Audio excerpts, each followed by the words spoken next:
Okay, Coach, you were leading in the first half, but when they came out in the third quarter, that was when it felt like things really started clicking. Yeah, we started off real slow for whatever reason, and boy, that's something we've got to fix in a hurry. I just, defensively we played real well the first half, and that's a good thing we did to keep us in the ball game. Very sluggish offensively. I didn't think we executed very well. Didn't think we did a very good job of, up front of moving them. And so, halftime go in, we just got to challenge them to come out and play better. I think we, second half we came out and did a much better job up front, moving some people and taking control of the line of scrimmages. I've told you many, many times that it really doesn't matter what offense you run. It still comes down to a war in the trenches, and the team that's going to win is the one that wins the war in the trenches. So, good win. You don't ever want to look a gift horse in the mouth. As the old saying goes, it's a win. Thought we played much better the second half. We just got to get more consistent and start playing a better full 48 minutes. Now, are you? Now, one of the things that you also had, you always talk about you like to have some explosive plays. You were able to get some of those this week. We got a couple of them. We got to do a better job of being more consistent there.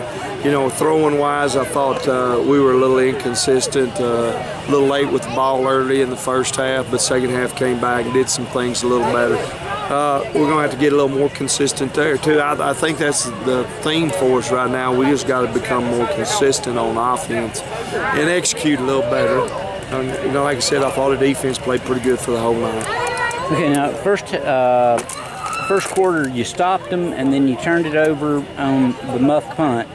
But then after that, you got several turnovers, interceptions, and right. That really seemed to kind of take it out. Sure, I mean, anytime you can get, defensively, if you can, get some turnovers, that puts pressure on the other team. And I thought we did a pretty good job of creating some turnovers, and that's always big.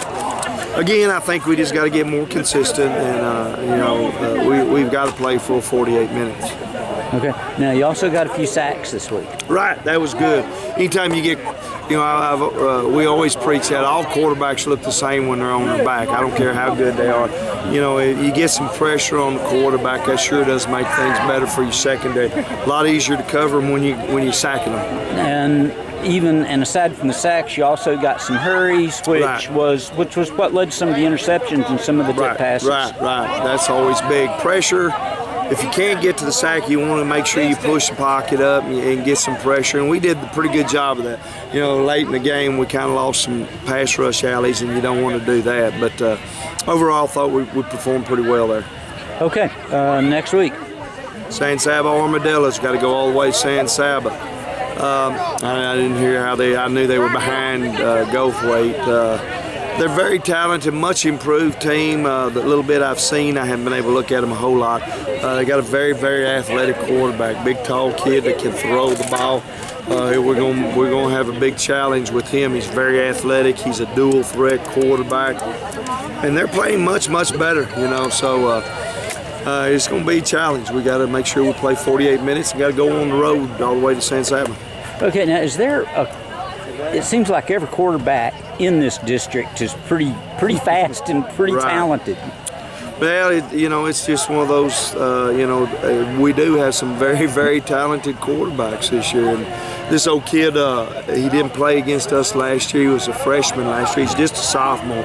He was hurt against us last year. But, he's got a very live arm. He throws the ball real well, but he's got very good foot speed.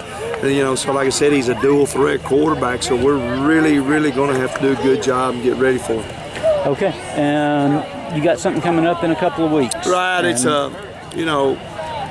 we always preach about once a pirate, always a pirate, and we certainly have a young man named Weldon Blything who was a senior in football season 2012, has been diagnosed with stage 3 lymphoma, and